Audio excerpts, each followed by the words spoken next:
During Christmas dinner, when I sat down at the table, my son took my chair and I fell to the floor. "This seat is for my father-in-law. Get out of here," he said indifferently, as if I were a stranger. Instead of festive warmth, I felt humiliation from my own flesh and blood. That night, I changed his life forever by planning my revenge. I had 57 missed calls. Before we continue, please subscribe to the channel and write in the comments what time it is where you are now. The turkey smell hit me first, rosemary and butter, the way I'd made it for 40 years. Laughter rolled in from the living room, glasses clinking. My legs ached from the morning shift at the warehouse, but I steadied myself and moved toward the last empty chair at the dining table. I reached for the back of it, my fingers brushing the wood, started to lower myself down. Logan yanked it away. The floor came up fast. My tailbone cracked against the hardwood, the impact shooting up my spine. Both palms scraped the floor as I tried to catch myself. For 3 seconds, nobody breathed. "That seat's for Albert. Get to the kitchen." Logan didn't look up from his phone. His voice carried the same tone he used for ordering takeout. I stayed on the floor, looking up at faces arranged around my table. The 2 grandchildren, 7 and 9, stared at their plates like they'd been nailed there. My daughter-in-law, Bernice, tilted her head, and a small laugh escaped her throat. Not loud. Deliberate. Nobody moved to help.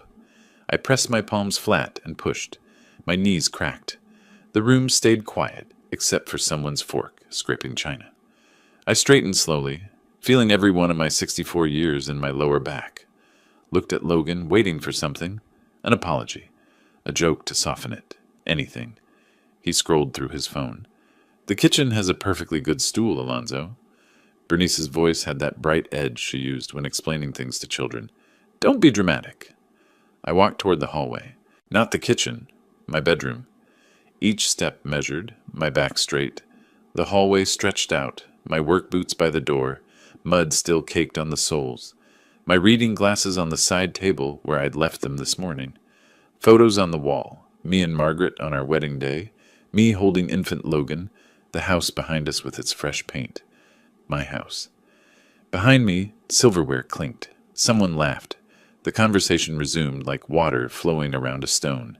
I closed my bedroom door with both hands, controlling the motion. No slam. Just a quiet click. The darkness wrapped around me. I sat on the edge of the bed, still wearing my work jacket. Through the door came the muffled sounds of dinner, voices rising and falling, chairs scraping. The doorbell rang. Albert, arriving right on time for his reserved seat. More laughter. Someone turned on music. I didn't move. Just sat there as the images flickered through my head. Uninvited. Moving into this house 40 years back, Margaret beside me, both of us 30 years younger and convinced we'd found forever. Teaching Logan to ride a bike in that same driveway, running behind him with my hand on the seat until I let go, and he sailed forward on his own. The day 3 years ago when he'd stood in this same hallway, Bernice and the kids behind him, asking if they could stay, just for a few months, while they got back on their feet. 3 years. The house quieted around midnight. Footsteps on the stairs, bathroom doors closing, the creak of beds settling. I lay on top of my covers, still dressed, staring at the ceiling. But something had shifted. My chest didn't hurt the way I expected it to. My hands weren't shaking. I was thinking. When the first gray light seeped through the curtains, I sat up. The house held that pre-dawn silence. Everyone still asleep after their party. I walked to my closet and pulled out the metal lockbox from the top shelf. The combination clicked under my fingers. Margaret's birthday, same as always. Inside, the house deed, insurance papers, bank statements, the title to my truck. I carried everything to the bed and spread it out like cards in a hand of poker. The deed sat on top. Thick paper, official seals. My name in bold type. I picked it up, ran my thumb across the embossed letters. Alonzo Flores. Owner, not guest. The light strengthened in the window, turning from gray to pale gold. I stayed at the edge of my bed, the deed still in my hands, while the house began its morning sounds around me. Water running through pipes, a toilet flushing upstairs. The coffee maker I'd bought last year clicking on. Bernice must have set the timer. 2 hours passed before I stood. My lower back still ached from the fall. a deep throb that would probably last a week. I gathered the papers, returned them to the lockbox except for the deed. That one I slid into the drawer of my nightstand. The kitchen was empty when I walked in around 9.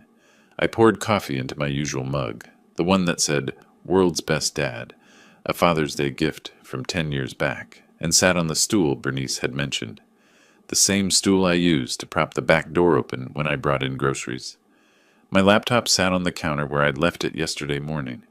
I opened it and typed into the search bar, "Tenant rights, Arizona." Then eviction process, then property owner rights. I pulled a yellow legal pad from the drawer and started taking notes.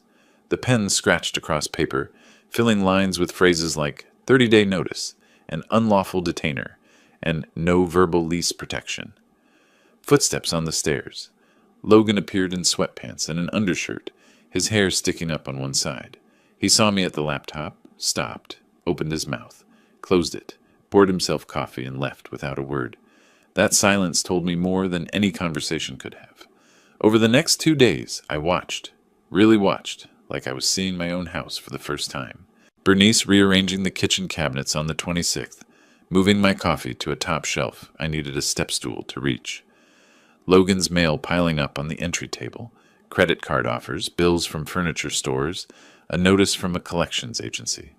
The grandchildren asking Bernice if they could have crackers from the pantry. In my house, asking her. The 27th evening, Bernice found me reading in the living room. "Alonzo, we need the living room tonight. Friends coming over." I looked up from my book. "This is my living room." She laughed, the sound sharp. "Don't be difficult. Just stay in your room." I went to my room, but I added the date and time to a document on my laptop, along with her exact words. The 28th and 29th, I barely left my bedroom except for coffee and bathroom trips. My laptop screen glowed with legal websites, forum posts, PDF guides to Arizona property law. I learned about living trusts, about the difference between guests and tenants, about how ownership trumped occupation every single time. I made a list of what I needed: property deed, proof of ownership, evidence of no rental agreement, bank statements showing no rent payments received.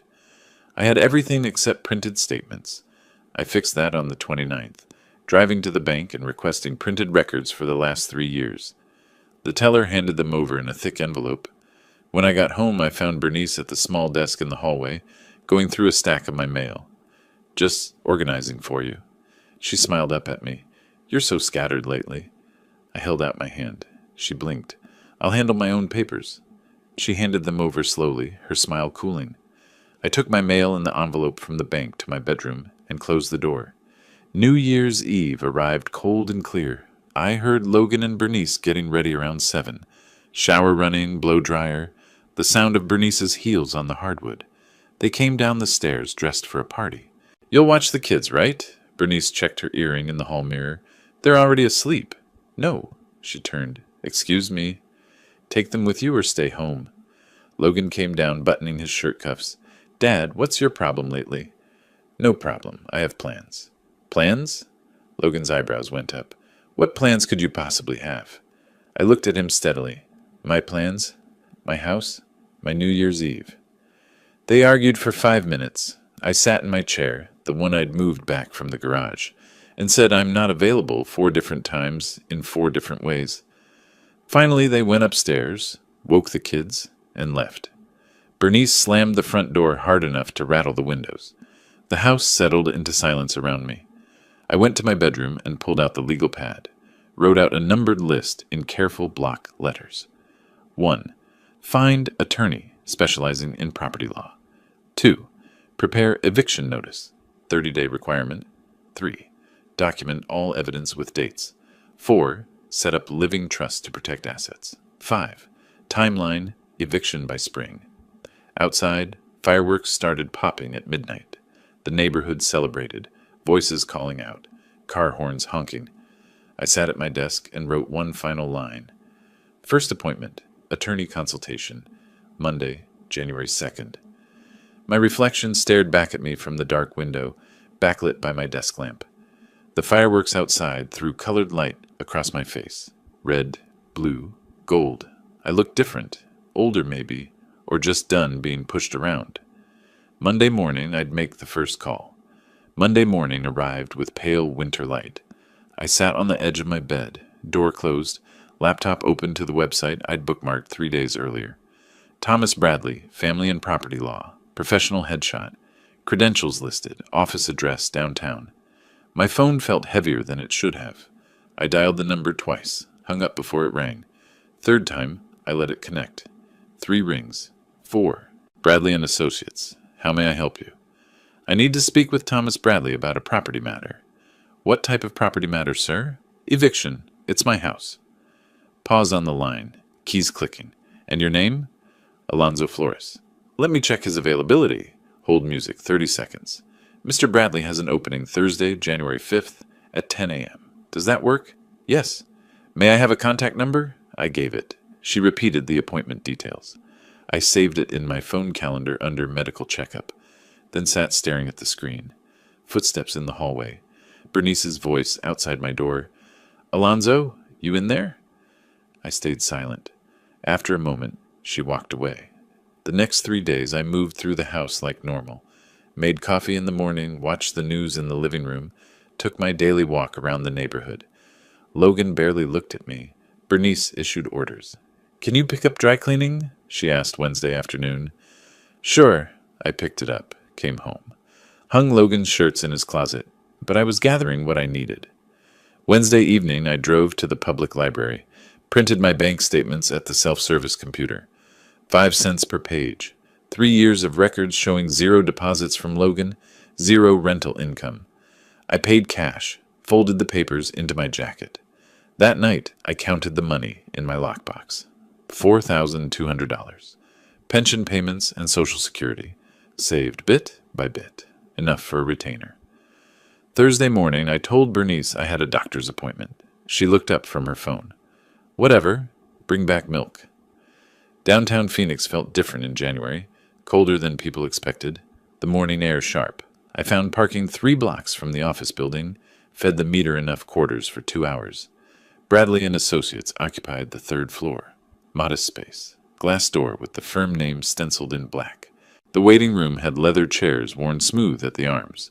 Law journals stacked on a side table. One other client sat reading his phone. The receptionist smiled at me. Mr. Flores, Thomas will see you now. His office overlooked the street. Gray suit, blue tie, maybe early 50s, with the kind of handshake that felt practiced, but genuine. He offered coffee. I declined. You mentioned an eviction matter. I opened the folder I'd brought. Deed on top, bank statements underneath, the timeline I'd typed out, listing dates and incidents. Laid it all on his desk. My son and his wife, living rent-free for 3 years. I want them out. Bradley pulled the documents closer, reading. His expression stayed neutral. Any written agreement between you? No. Do they pay utilities? No, nothing. Have you asked them to leave? Not directly, not yet. He leaned back, fingers steepled. Then legally they're tenants at will. Arizona requires 30-day written notice. If they don't comply, you file unlawful detainer. Court hearing happens within 3 to 5 weeks. If you win, and you will based on this, the sheriff enforces removal. How long total? 60 to 90 days typically. He explained the process step by step, forms, filings, court procedures. Then he mentioned something else. You might also consider asset protection, living trust. You transfer the house to a revocable trust now, name a beneficiary. Could be a charity, a friend, anyone. Cuts off their expectation of inheritance. I sat forward. How does that work? He walked me through it. Revocable meant I controlled everything, could change my mind, change beneficiaries, maintain ownership, but it sent a message, made my intentions clear. I want that too. Eviction process runs $2,500. Trust setup is $1,000. $3,500 retainer total. I pulled out my checkbook, wrote the amount, signed my name, tore it along the perforation. He took it, filed it in a folder with my paperwork. I'll draft the notice today. You'll need to decide when you want it served. Soon, mid-January. We shook hands. I left with his business card in my pocket and a weight lifted from my chest. The grocery store was 2 blocks away. I bought milk, placed it in the passenger seat. Drove home maintaining the lie. Bernice met me in the kitchen. Took you long enough? What did the doctor say? Blood pressure's fine, same as always. You need to start exercising more. You're getting slow. She took the milk, put it in the refrigerator, walked away. Logan appeared from the living room. Dad, I need the garage this weekend. Moving some equipment from work. You'll need to park on the street. The whole garage? Yeah, just for a few weeks. Fine. Thanks. He left. I went to my room, closed the door, took the folder from my briefcase, added Bradley's card, buried it in the lockbox under old tax returns, looked at myself in the bathroom mirror. Same face, same gray hair. Nothing showed.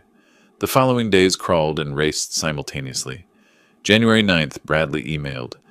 Notice prepared. Ready for your approval. I reviewed the PDF at the library. Formal language. 30-day deadline. Legal consequences spelled out in precise paragraphs. I replied from the library computer. Approved. Proceed with service. At home, nothing changed outwardly. Logan used my truck Saturday without asking. Bernice redecorated the living room, moved my favorite reading lamp to the basement. The grandchildren were told not to bother Grandpa because he was tired. I noted each thing, showed nothing. January 15th, evening. My phone buzzed with a text from Bradley. Sheriff's service scheduled, January 20th, 2 p.m. They'll serve Logan directly. Be prepared for reaction. I read it twice, deleted it, went to dinner. The family sat at the dining table, plates full, wine glasses catching the light. Bernice laughed at something Logan said. I ate my meal at the kitchen stool, fork scraping the plate. I finished my meal in the kitchen. 5 more days of their laughter. I could wait. The next 4 days felt like standing on a train platform, watching the headlight grow brighter in the tunnel. January 16th, 17th, 18th, 19th. I went through the motions, made coffee, watched morning television, took walks. But I watched the clock more than I watched the screen. January 19th, 6 in the evening, my phone buzzed. Bradley's text. Sheriff confirmed. 2 p.m. tomorrow. I barely slept. Lay in bed listening to the house settle. The refrigerator humming. Someone using the bathroom around 3 a.m. Tomorrow the foundation would crack. Morning of the 20th, I made coffee early. Sat in the living room chair instead of retreating to my room. Logan came down first. Saw me there. You're up early. Couldn't sleep? He grunted, poured coffee, disappeared back upstairs. The clock on the wall ticked toward 2. At precisely 2 p.m. the doorbell rang. Bernice answered. I heard her voice from where I sat. Yes? Can I help you?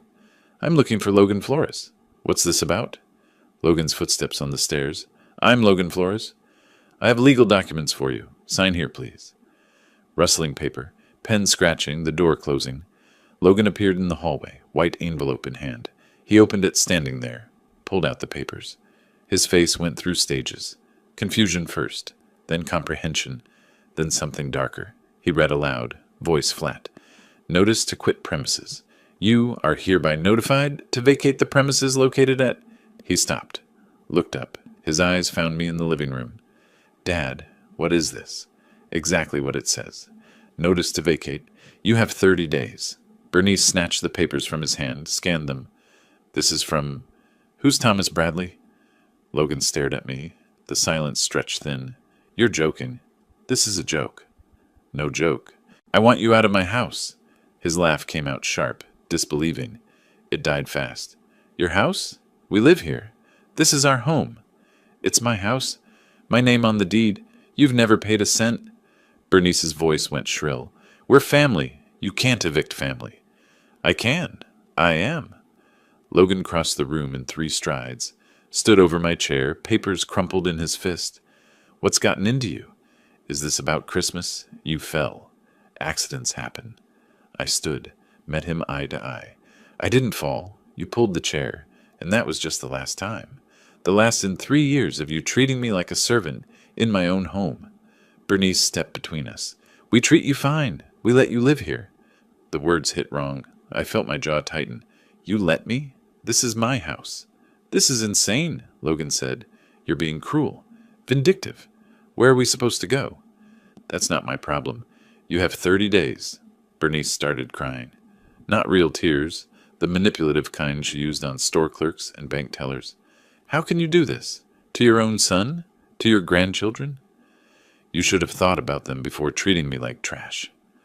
Logan looked at the papers again, saw the attorney letterhead. His eyes narrowed. You hired a lawyer? How long have you been planning this? Long enough. Bernice grabbed her phone. I'm calling my father. He'll talk sense into you. Go ahead. She dialed, jabbed the speaker button. It rang twice. Bernice? What's wrong? Alonzo is evicting us. He served us papers. He's kicking us out onto the street. Slow down. What happened? Bernice's version came out in gasps. We've been nothing but good to him, and he just decided to throw us out. No warning. Nothing. Just a sheriff at the door. Albert's voice went quiet. Let me talk to Alonzo. She shoved the phone at me. Albert! What's going on, Alonzo? They've been living in my house for 3 years, rent-free, treating me like hired help. I want my house back. So I'm evicting them. Legal and proper. Long pause. I heard him breathing. Have they been paying rent? Not a dime. Helping with bills? Nothing. Another pause. Then it's your right. It's your house. Bernice grabbed the phone back. Dad, you're supposed to be on our side. I'm not on anyone's side. I'm on the side of what's right. You've been living there free for 3 years? That's generous enough. Maybe it's time you stood on your own. I can't believe this. I'm sorry, honey, but Alonzo owns that house. He has every right. The call ended. Bernice stared at her phone like it had betrayed her. That evening, Logan sat at the dining table with his laptop, typing search terms. Tenant rights, Arizona. Fighting eviction. Unlawful detainer defense. Made phone calls, his voice low and urgent. The next few days, he found an attorney. Marcus Webb, storefront office, $500 consultation. Webb reviewed the notice, nodded slowly. We can challenge this. File objections. Claim oral agreement for long-term residence. Can we win? We can delay. Maybe 6 months. But if he owns the house and you've paid nothing, eventually, yes, he can evict you. I'll take 6 months. Do whatever you can. At home, the Cold War settled in. Logan and Bernice stopped speaking to me. I stopped acknowledging them. We ate separate meals, occupied separate spaces. The house felt divided by invisible walls. January 31st, Logan filed his response with the court. Claimed oral agreement. Claimed financial hardship. Requested dismissal. I received the copy via Bradley's email that evening. Sat in my room reading it on my phone while outside my door, Logan and Bernice argued. Where are we going to get money for rent? Bernice's voice carried through the wall. I don't know, but we're not leaving without a fight. Bradley's email continued below the attachment. Expected response. Baseless but standard stalling tactic. Court date will be set for mid-February. Stay calm. I closed my phone, listened to their scrambling through the wall. Their panic sounded like static. They were scrambling now. Good. Let them feel what uncertainty tastes like. The next morning, I sat at my desk reading Bradley's email. Subject line, their response, review immediately. I opened the attached PDF, Logan's court filing, 9 pages of legal language. I skimmed past the formalities to the claims section. Respondent Logan Flores asserts that petitioner Alonzo Flores verbally agreed to lifetime residence in exchange for care assistance. Respondent has concerns about petitioner's cognitive function and decision-making capacity. I set my phone down, stared at the wall. They were attacking my mind, claiming I was incompetent, confused, manipulated. This went beyond defending their right to stay. They were trying to paint me as someone who couldn't make his own decisions. I called Bradley. You saw the filing? He asked. The competency claim. What do I need? Documentation. Medical evaluation proving you're sound. Keep recording everything they do. If they're staging situations to make you look confused, we need proof. Arizona's one-party consent, right? Correct? You can record without their knowledge. I drove to an electronics store that afternoon, bought a small digital voice recorder for $45, activated the voice memo app on my phone as backup. February 3rd, I noticed Bernice's new strategy. I was taking trash to the curb when she rushed out the front door. Our neighbor Margaret stood in her driveway 2 houses down, getting her mail. Alonzo! Wait, let me help you with that. Bernice's voice carried across the yards. You shouldn't be lifting heavy things. I've got it. You're so stubborn. I worry about you. She took the bag from my hands, carried it to the curb, gave Margaret a look that said, "What can you do with him?" Inside the house, 30 minutes later, she walked past me without a word. That evening I found my blood pressure medication sitting on the kitchen counter. I kept all pills in my bedroom lockbox. Someone had deliberately placed them there. I photographed the bottles, checked the timestamp, moved them back to my room. February 5th, the pills appeared on the dining room table. February 7th, the living room side table. Each time I documented the location before returning them. Bernice made sure people noticed. Loud conversations within earshot of neighbors. He keeps forgetting where he puts things. I'm so worried. To the mail carrier, he's been forgetful lately. We're keeping an eye on him. But I was keeping an eye on her. February 9th, I recorded her contradictions. In the house when she thought no one could hear. Stay out of the way, old man, and stop touching my things. In the front yard with Margaret nearby. Alonzo, have you taken your medication today? You know how important that is. The recorder captured everything. February 11th, I checked our phone account. Family plan meant I could see text message logs. Screenshots saved automatically to cloud storage. Bernice to Logan. Margaret definitely noticed the pills. I made sure to mention his confusion again. Logan to Bernice. Good. Keep it up. We need people thinking he's losing it. I forwarded everything to Bradley. February 15th, I sat in Dr. Patricia Chen's office. What brings you in today, Alonzo? I need a cognitive assessment. Full evaluation. She looked concerned. Are you experiencing memory problems? Confusion? No. I'm in a legal situation. My son is claiming I'm mentally incompetent. I need documentation proving otherwise. She nodded slowly. All right. Let's do a complete workup. The mini mental state examination took 20 minutes. Questions about dates, locations, memory recall, simple arithmetic. I scored 29 out of 30. Dr. Chen printed a letter on official letterhead.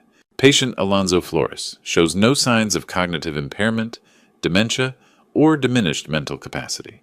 Fully competent to make independent decisions regarding personal and financial matters. I filed it with Bradley that afternoon. At home, the atmosphere curdled into something toxic. Logan and Bernice stopped pretending civility even in passing.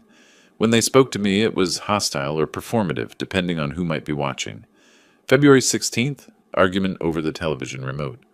We're watching something, Logan said. Find something else to do. This is my living room. Not for much longer. I left. The recorder in my pocket caught every word. February 18th, Bernice left my laundry in the washing machine for 2 days. Everything mildewed. Oh, I forgot they were there. So much on my mind. I rewashed them, added the incident to my dated log. February 19th, close to midnight, Logan's friends arrived. Music pounded through the walls. I asked them to turn it down. Neighbors were complaining, lights coming on in houses down the street. It's not your house anymore, Logan said. Get used to it. I called the non-emergency police line. The officer arrived within 15 minutes. Logan was forced to send people home. He stared at me from the doorway as the last car pulled away. You're going to regret this. I already have everything I regret from you. I recorded that too. February 20th, Bradley called with the court date. February 28th, 10 a.m., Judge Patricia Morrison. What do I bring? Nothing. I have everything we need. Your medical evaluation is excellent. Their filing is weak, accusations without evidence, but they'll try to make you look bad in court. I'm ready. I hung up and looked at the calendar on my wall. 8 days. I spent the evening organizing folders. Voice recordings backed up to 3 locations. Photos printed and labeled. Timeline documented with dates and witnesses. Downstairs, Logan and Bernice were arguing about money. Their voices rose and fell, stress bleeding through the walls. 8 more days of their games. I had recordings, photos, medical proof. Let them try to call me incompetent. The evidence would speak louder than their lies. The final week passed in careful preparation. 2 more meetings with Bradley, reviewing evidence point by point. At home, Logan and Bernice dressed better, practiced looking like concerned family members. I watched without comment. February 27th, the night before court, I lay awake counting ceiling tiles. February 28th arrived cold and bright. I dressed in my navy suit, white shirt, dark tie. Left the house at 8:30 for a 10 o'clock hearing. Bradley met me in the courthouse hallway at 9:15, briefcase open on a bench. Judge Morrison runs a tight courtroom. No theatrics. Stick to facts if she asks you anything. Logan, Bernice, and Marcus Webb arrived at 9:30. Bernice wore a conservative dress, hair pulled back, minimal makeup. Logan kept adjusting his tie. Webb carried a folder that looked thin. They didn't look at me. The bailiff called our case at 9:50. Flores versus Flores, unlawful detainer. The courtroom had wood paneling, modern furniture, the Arizona state seal mounted behind the bench. Judge Patricia Morrison entered, late 50s, gray hair, reading glasses on a chain. She sat, opened the file, looked up. Eviction matter. I've reviewed the filings. Mr. Webb, your clients are contesting the eviction? Yes, Your Honor. Present your defense. Webb stood, papers rustling in his hands. Your Honor, my clients have resided in the property for 3 years, based on an oral agreement with Mr. Flores. He agreed they could stay long-term, essentially permanently, in exchange for helping with his care as he ages. Judge Morrison looked over her glasses. Do you have this agreement in writing? No, Your Honor. It was a family understanding, a verbal commitment. Any independent witnesses to this agreement? The parties themselves, Your Honor, and we have concerns about Mr. Flores's mental state. His decision to evict seems sudden and possibly influenced by confusion. Do you have medical evidence of cognitive impairment? Webb hesitated. We have circumstantial evidence. Neighbors have noticed forgetfulness. Pills left in unusual places. Confusion. Circumstantial observation isn't medical documentation. Does Mr. Flores have a diagnosis of dementia, Alzheimer's, or any cognitive disorder from a licensed physician? Not formally, Your Honor, but behaviors suggest. Behaviors observed by whom? Do you have expert medical testimony? No, Your Honor. Then your competency argument is speculative at best. Continue with your evidence of the oral agreement. Webb called Logan to the stand. The bailiff swore him in. Mr. Flores asked me to move in, Logan said. Said he wanted family close. Wanted us to stay permanently, help maintain the property. Bradley stood for cross-examination. Did you pay rent? No. It was a family arrangement. Utilities? No. He said not to worry about it. Any written documentation of this permanent arrangement? We're family. We don't need paperwork for everything. So in 3 years, you never paid anything? Never signed anything? Never contributed financially in any way? Logan's voice went defensive. We helped around the house. Can you provide specific examples with dates? Regular maintenance, yard work, general upkeep. Bradley placed bank statements on the evidence table. These show no payments from you to Mr. Flores, not $1 in 3 years, for anything. It was an understanding. Thank you. No further questions. Judge Morrison looked at Bradley. Present your case. Bradley stood, organized. Your Honor, this is straightforward property law. Mr. Alonzo Flores owns the property outright. He presented the deed. Mortgage satisfied in 2010. Clear title. Mr. Logan Flores and family have lived there rent-free for 3 years. No lease, no rental agreement, no financial contribution of any kind. He presented the bank statements. Mr. Flores now wishes to reclaim his property. This is his legal right as owner. Regarding competency, the judge asked. Fully addressed. Bradley presented Dr. Chen's evaluation. Complete cognitive assessment performed February 15th. Mini mental state examination score. 29 out of 30, well within normal range. Written statement confirms 0 signs of dementia or cognitive impairment. Judge Morrison read the report carefully. This is recent and thorough. Additionally, Your Honor, I have evidence the respondents deliberately staged situations to create a false impression of incompetency. He presented the photos of pills in various locations with timestamps. Then the text message screenshots between Bernice and Logan. The judge read the text, eyebrows rising. These are authenticated. Phone records confirm origin and timestamps. I can call Mr. Flores to authenticate if necessary. That won't be needed. The messages are quite clear.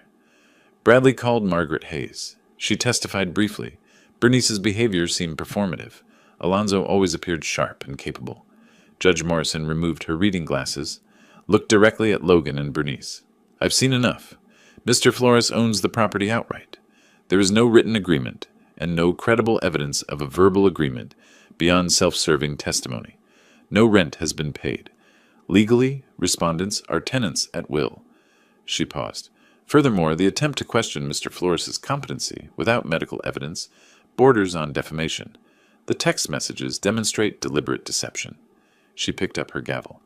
Judgment for petitioner. Respondents must vacate the premises by April 15, 2025. Failure to comply will result in sheriff enforcement. The gavel struck wood once. Silence filled the courtroom.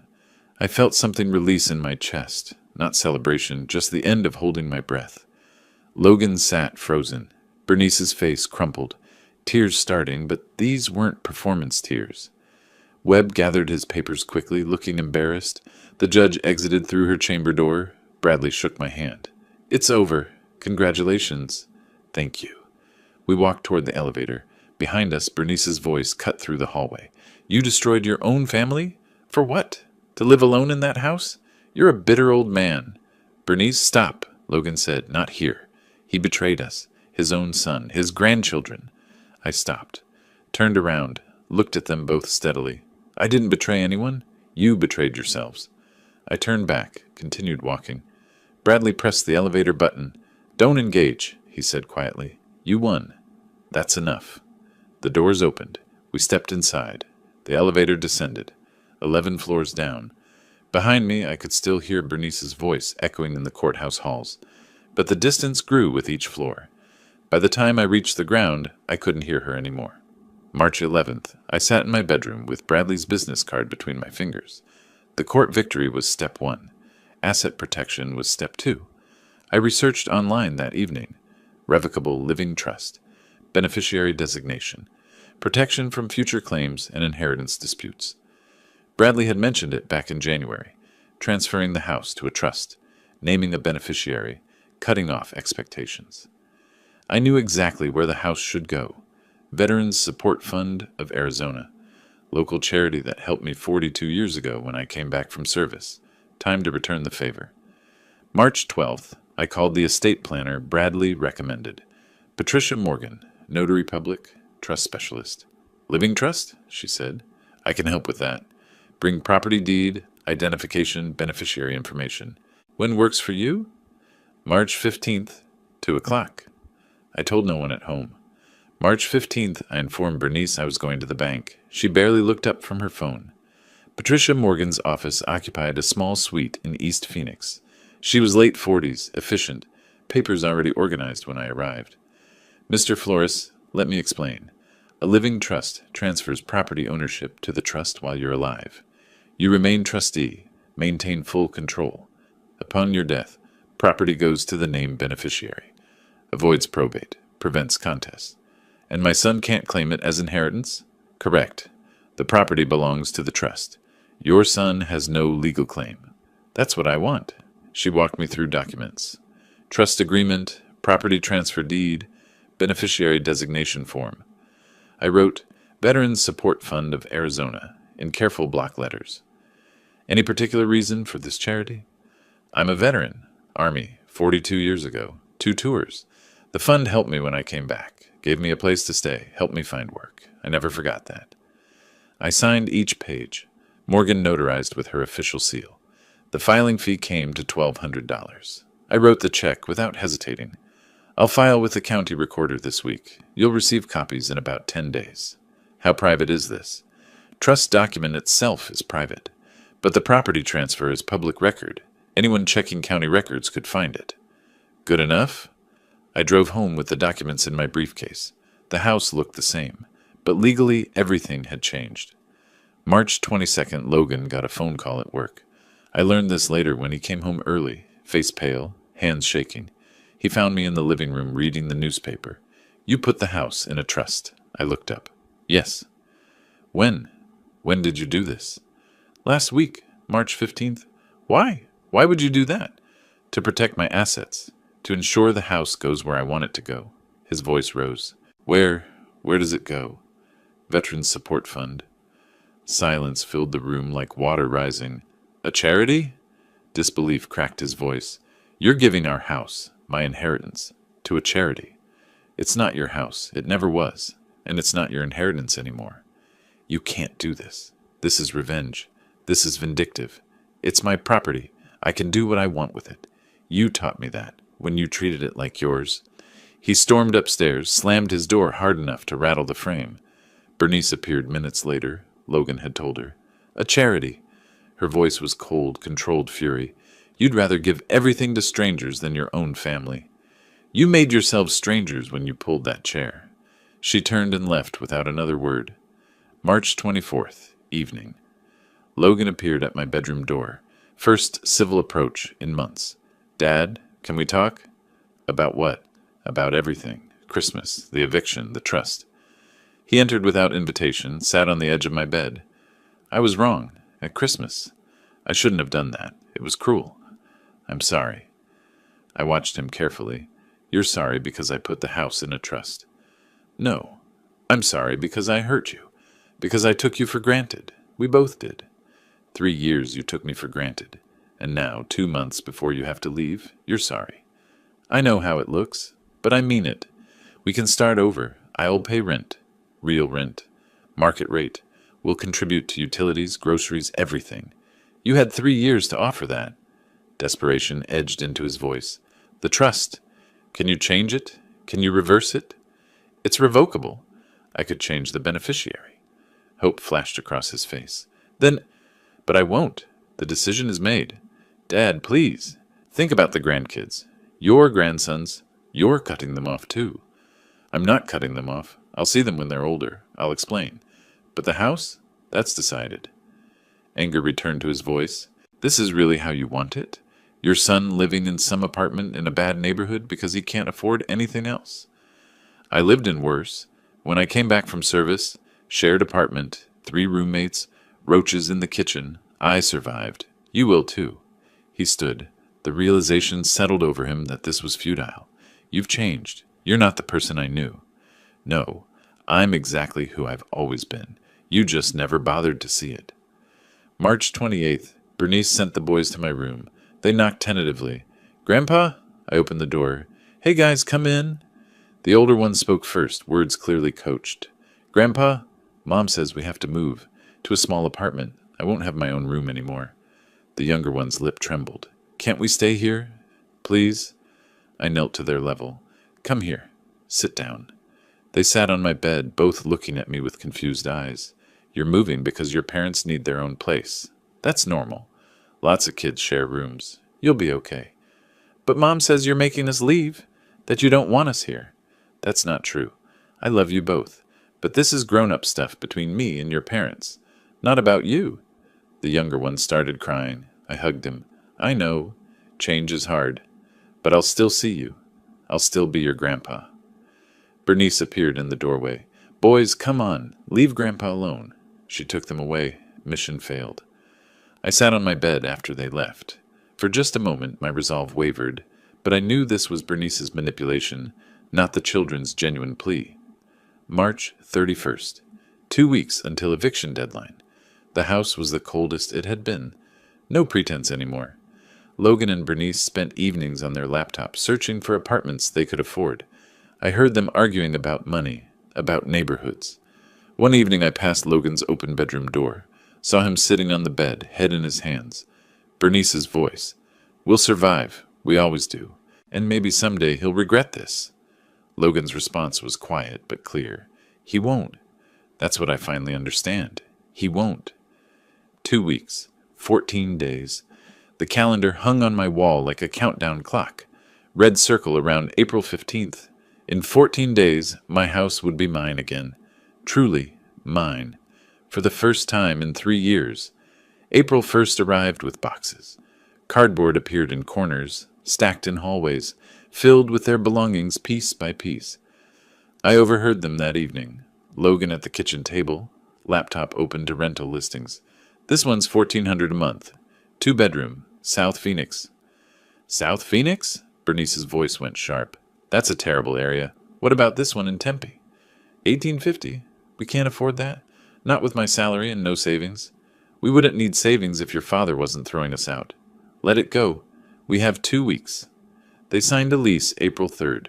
Small apartment complex I recognized. Budget housing, bars on windows, 900 square feet. The paperwork sat on the kitchen counter. I saw the address, said nothing. Consequences look different when they arrive. Between April 5th and 10th, the packing accelerated, but lines blurred. What was theirs versus what came with the house became a battlefield. April 8th, I noticed empty spaces. Kitchen, my good knife set missing. Living room, decorative lamp gone. Garage, power drill absent. I'd installed a simple lock on my bedroom door weeks earlier. Important documents stayed secured in my lockbox. April 9th evening, I found boxes in the garage with suspicious contents. Opened one, my 42-inch television from the living room. Another, end tables from the guest bedroom. Bernice appeared. Those are ours. We bought those. No, they were here when you moved in. They're mine. Prove it. I went to my bedroom, retrieved the folder with receipts, returned with documentation. Television purchased 2019. End tables 2018. All before Logan moved in. She grabbed the boxes, frustrated. Fine. We'll leave your precious things. April 12th, Saturday morning. I ran errands, grocery store, bank. Returned home around 11. A rental truck sat in the driveway. 3 days early. Logan and 2 friends were loading furniture. My leather recliner, my coffee table, my bookshelf with my books still on it. Stop. Put those back. We need furniture, Logan said. The apartment's empty. That's my furniture. You're not taking it. His friend shifted uncomfortably. Man, maybe we should... It's fine. Keep loading. I pulled out my phone. Then I'm calling the police. Logan actually laughed. Go ahead. We live here. It's our stuff, too. I dialed. I need police at my address. People are stealing my property. Logan stopped laughing. 20 minutes later, 2 Phoenix PD officers arrived. The senior one, Rodriguez, assessed the situation quickly. What's happening here? My son and his family are being evicted. They're trying to take my furniture. I showed the eviction notice, court order, receipts for every piece they'd loaded. Do you have proof of ownership? Rodriguez asked Logan. They're furniture. We've been living here. We use them. Using isn't owning. You have receipts? No, but... Then they stay. Unload the truck. Logan's friends moved fast, clearly wanting no part of this. The officers supervised every item's return. After they left, the friends left immediately. Logan and Bernice stood in the driveway, just the 3 of us. Calling the police on your own son. Bernice's voice dripped venom. You really are heartless. You were stealing from me. What did you expect? April 13th and 14th crawled by. They packed only what they could prove was theirs. Clothes, personal items, things they'd brought 3 years ago. They realized how little they actually owned. April 14th evening, Bernice brought a photo album to my room. Look at these. Logan's childhood, family vacations, holidays. We were happy once. I glanced at the photos. We were. You're destroying that, erasing it. For what? Pride? For respect, which you never gave me. The boys will grow up knowing their grandfather chose strangers over family. The boys will grow up knowing actions have consequences. Better lesson than entitlement. She left the album on my desk. I closed it, set it aside. April 15th arrived with dawn. I woke at 6, made coffee, sat at the kitchen table. Heard movement upstairs, them waking for the last time in my house. 8 a.m., the rental truck arrived. Legitimate reservation this time. Logan and Bernice loaded boxes methodically. 2 different friends helped. The others had refused to return. I watched from the living room window. Didn't help, didn't hinder, just observed. 9:30. Most boxes were loaded. Bernice brought the grandchildren downstairs. Bye, Grandpa. I knelt, hugged them both. Bye, guys. I'll see you soon. Promise. The younger one cried. I don't want to go. I know, but you'll be okay. You're tough kids. Bernice pulled them away quickly. 10 a.m., Logan did a final walkthrough. Returned to the living room where I stood. House keys. He pulled his keyring from his pocket, removed the house key, held it out. I took it. I hope you're happy. Alone in your big house. I hope you learned something from this. What? That family doesn't matter. Lesson learned. That respect matters. That you can't take without giving. That actions have consequences. He turned toward the door, paused. You'll regret this someday. No, I won't. He left. Bernice appeared in the doorway one final time. You destroyed your family for this house. I hope it keeps you warm at night. Goodbye, Bernice. She walked out. The truck started. I moved to the front window. Watched the U-Haul pull out of the driveway, Logan's car following behind. They drove down the street, turned the corner, disappeared. 10:15. The house fell completely silent. I stood at the window for several minutes, then walked through every room. Living room, empty spaces where their furniture had been, but my pieces remained. Kitchen, counter clear. 3 bedrooms, empty now. My bedroom, exactly as it was. I returned to the living room, sat in my recliner, the one they'd tried to take. The house was quiet. Not empty, peaceful. The house settled into silence. Not the hostile silence of the past months, but the quiet of peace. My chair, my coffee, my sunlight. I sat there for an hour, doing nothing but existing in my own space. It felt like breathing after being underwater for 3 years. 2 o'clock that afternoon, my phone rang. I sat in the living room, still in the same chair where I'd spent the morning hour. The screen lit up. Logan, mobile. I looked at it, let it ring. 6 times. Voicemail. I didn't listen to the message. 3 o'clock, another call. 4:30, another. 6:15, another. Each time I glanced at the screen, set the phone back down. By evening, I had 8 missed calls. All Logan. April 16th, the calls continued. 4 in the morning, 3 in the afternoon, 5 in the evening, 17 through 22nd. The pattern held. My phone buzzed, lit up, went silent, over and over. I kept count without meaning to. 57 calls in 1 week. April 18th, text messages started arriving. Dad, please, we need to talk. I know you're angry, but this is extreme. At least let me explain. The kids are asking about you. Please just pick up. I read each one. Deleted each one. April 23rd, I opened my phone settings. Found Logan's number. Blocked it. Found Bernice's number. Blocked that too. The phone went silent. Late April, a different number called. I answered. Alonzo, it's Albert Clark, Bernice's father. Do you have a minute? I sat up straighter. I have time. I'm not calling to argue. I'm calling to check on you. And to tell you something. Go on. I saw their new place. The apartment. It's rough. Small. The boys are adjusting, but it's hard on them. He paused. I'm not asking you to change anything. Truth is, I think you did the right thing. I've been thinking about it since that phone call during the eviction. They took advantage. For years. You're the first person from their side to say that. Because it's true. Bernice is my daughter, and I love her, but she's always looked for the easy way. And Logan, he let her turn him into someone I don't recognize. Why are you telling me this? Because you deserve better, and because I think you should know. They're struggling. Really struggling. He described it. Bernice looking for work, no job in 10 years, limited skills. Logan's salary barely covering rent and bills. Stress visible on both of them. Logan's been asking friends for loans. Nobody's helping. Word got around about what happened. People know he lived rent-free for 3 years and got evicted by his own father. Actions have consequences. They do. Another pause. Anyway, I wanted you to know. I don't think you were wrong. If you want updates occasionally, I can keep you informed. If not, I understand. I appreciate the call, Albert. Updates would be fine. Thank you for being honest. May through July, Albert called every few weeks. Mid-May, Bernice found work. Retail clerk at a discount store, $13 an hour. First job since before marriage. Logan working extra hours. The boys transferred schools mid-year, struggling to adjust. Early June, Albert suggested coffee. We met at a diner. Bernice is exhausted. 2 jobs now, retail plus weekend cleaning service. She's not used to working. She had years of not working. My expense. I know. She's learning what real life costs. He stirred his coffee. Logan asked me for money. $2,000 loan. I refused. Told him he needs to figure this out himself. He also mentioned Logan tried contacting my neighbors, hoping they'd talk sense into me. Margaret Hayes and others told him to leave me alone.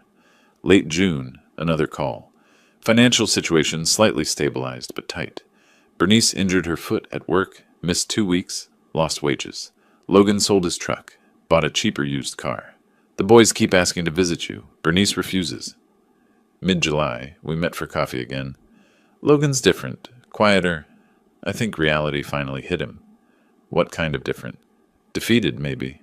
Or just grown up. He mentioned you the other day. Said he understood now why you did it. Understanding comes easier after consequences. True. Albert set down his cup. Listen, I know this is complicated, but the boys miss you. I could arrange visits, at my place, without Logan and Bernice present. I considered this. I'd like that. Let's set something up. Late July afternoon, Albert visited my house. First time he'd seen it since everything exploded. I gave him a tour. Living room restored to how I liked it. Kitchen organized, bedrooms empty but clean. It looks like you again. When they were here, it felt different, cluttered, chaotic. It felt like someone else's house with me as a guest. We sat on the back patio. I made coffee. I owe you an apology. For what? Christmas. I showed up for dinner that night. I didn't know what happened. The chair, the fall, until later. But I should have noticed how they treated you. Should have said something earlier. You weren't responsible for their behavior. Still, I saw signs. The way Bernice ordered you around. Logan's entitlement. I thought it was just family dynamics. Didn't realize how bad it was. Most people don't see what they're not looking for. You did the right thing, evicting them, the trust, all of it. They needed to learn they can't just take from people, even family. Especially family. Thank you for saying that. It means more than you know. You're a good man, Alonzo. Better than they deserved. We drank coffee in comfortable silence. The boys. We should arrange that visit. Maybe this Saturday. They could come to my place for lunch. You could join us. I'd like that very much. First grandchildren visit happened that Saturday, at Albert's house. The boys cautious at first, then warming up. Mom said you were mad at us, the older one said. Never at you. Never. I love you both. We spent the afternoon together. Cards, talking, ice cream. Arrangements set for monthly visits. Late July, life developed its rhythm. Phone silent of Logan's calls. House peaceful, organized, mine. Morning coffee on the patio. Afternoon projects. Evening reading. I repainted a guest bedroom. Fixed the fence gate. Replanted the garden. One weekend I hosted a small barbecue. 3 retired colleagues from the auto shop where I'd worked 20 years. You seem lighter, one said. Happier. I feel like myself again. Margaret waved from her yard one evening. I waved back. July faded into August heat. The phone stayed quiet. No more calls from Logan. No more desperate messages. Just silence. And in that silence I found something I hadn't felt in 3 years. Contentment. The house was mine. The days were mine. My life, finally, was mine again. Early August, I painted the front porch railings. They'd needed it for years. White paint, fresh and clean, the brush moving in steady strokes while the morning sun climbed higher. The neighborhood woke up around me. Cars backing out of driveways, coffee smells drifting from open windows. Normal sounds, peaceful sounds. I fixed the squeaky fence gate that afternoon. Small satisfaction in the repair, in the silence when I swung it open and closed. Another day, I reorganized the garage. Found items Logan left behind, an old basketball, some tools. I didn't call him, donated them to Goodwill instead. My social calendar filled. Coffee with Albert every other week. Lunch with retired colleagues. Margaret invited me to a neighborhood potluck. I went. Brought potato salad. Mr. Patterson, 70-something, caught me at the dessert table. Good to see you smiling again, Alonzo. Been a while. I realized he was right. I was smiling more. Mid-August, Albert called about the boys. They've been asking to see your house. Would you be comfortable with that? I'd bring them, stay the whole time. Logan and Bernice won't know. I'd like that. Tell them to bring swim trunks. I'll set up the sprinkler. Saturday afternoon, Albert brought them. They hesitated at first, looking around. It looks different, the older boy said. Empty. It's not empty. It's just simpler now. Where's our stuff? Our room? Albert knelt to their level. You have your room at the apartment, remember? This is Grandpa's house. I deflected quickly. Come on, let's go outside. I've got the sprinkler set up. The backyard filled with laughter. They ran through the water, soaking wet, shouting. I watched from the patio, Albert beside me. Thank you for this. They needed to see you're okay, that you still love them. I do. Always will. This was never about them. They understand more than you think. Kids are perceptive. Later, I made them sandwiches and lemonade. We ate on the patio. Boys chattering about school, friends, the pool at their apartment complex. The older one suddenly stopped, mid-sentence. "Are you happy, Grandpa? Mom says you're lonely here." I met his eyes. "I'm not lonely. I'm peaceful. There's a difference." He thought about this, nodded like he understood something adults usually missed. When they left, both hugged me tight. The younger one whispered, "I miss you. I miss you too. But we'll keep seeing each other. Promise." Late August morning, I worked in the front yard, trimming bushes, edging the lawn. A car slowed in front of the house. I recognized it. The cheaper sedan Logan bought after selling his truck. The car stopped across the street. I continued working, didn't look directly at it. But I was aware, completely aware. 5 minutes passed. The car remained, engine off. I finished one bush, moved to the next. Maintained calm appearance. 10 minutes now. Finally, I glanced over. Logan sat in the driver's seat looking at the house. Our eyes met. His expression carried something I hadn't seen before. Uncertainty. Maybe regret. I held his gaze. Neutral. Didn't wave, didn't gesture, just looked. He looked away first. Down at his steering wheel. Sat there another 5 minutes. 15 minutes total. I returned to the yard work. Heard the engine start. Peripheral vision caught the car pulling away. I didn't watch it go. Kept trimming. But I listened to the sound fade down the street. When silence returned, I paused. Set down the clippers. Sat on the porch step. Logan had come, but couldn't get out of the car. Couldn't cross the street. Couldn't knock on the door. Just sat there, looking at what he'd lost. And I understood. The revenge wasn't in his suffering. It was in his comprehension. He finally understood consequence. Understood what he threw away. That gulf between us, he created it. And now he knew it couldn't be crossed. Later that day, I sat on the back patio, reflecting. No anger, no satisfaction, no triumph. Just quiet acknowledgement that the message had been received. I didn't need his apology, didn't need his acknowledgement. I already had what mattered. Evening of August 30th, I sat on the front porch. Temperature cooling as the sun lowered. Sky painted orange and pink over the Phoenix horizon. I rocked in my father's old chair, the one I'd brought from storage. Glass of lemonade sweating in my hand. The street stayed quiet. Neighbor kids riding bikes. A couple walking their dog. Margaret waved from her porch. I waved back. The house behind me glowed warm in the windows. Sprinkler running in the backyard, tick, tick, tick, against the grass. This house, bought 40 years ago, raised my family here, lost Margaret here, nearly lost myself here, but now reclaimed, not just legally, spiritually. It felt like home again. Christmas dinner felt distant now, like a different lifetime. The fall, the humiliation, the Cold War, the eviction, necessary steps, not pleasant, but right. Logan's 57 calls. This morning's car across the street. Final punctuation marks. I wasn't waiting for anything anymore. Not for Logan to apologize. Not for Bernice to understand. Not for vindication. I already had it. In this quiet house. These peaceful evenings. This freedom to live as I chose.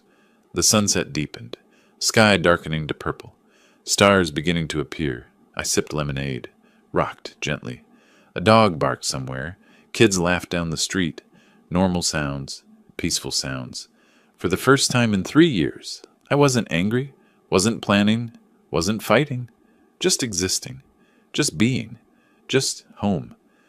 The sun set behind my house, painting the sky in colors that felt earned. I rocked slowly in my father's old chair, lemonade cold in my hand, and felt something I hadn't felt in years. Truly at home. Not just in my house, but in my life. The quiet victory wasn't in their struggle, or in Logan unable to face me. It was in this. Me, my porch, my peace. I'd won the moment I decided I deserved better. If you like this story, please like this video, subscribe to the channel, and share your impressions of this story in the comments. To listen to the next story, click on the box on the left. Thank you for watching.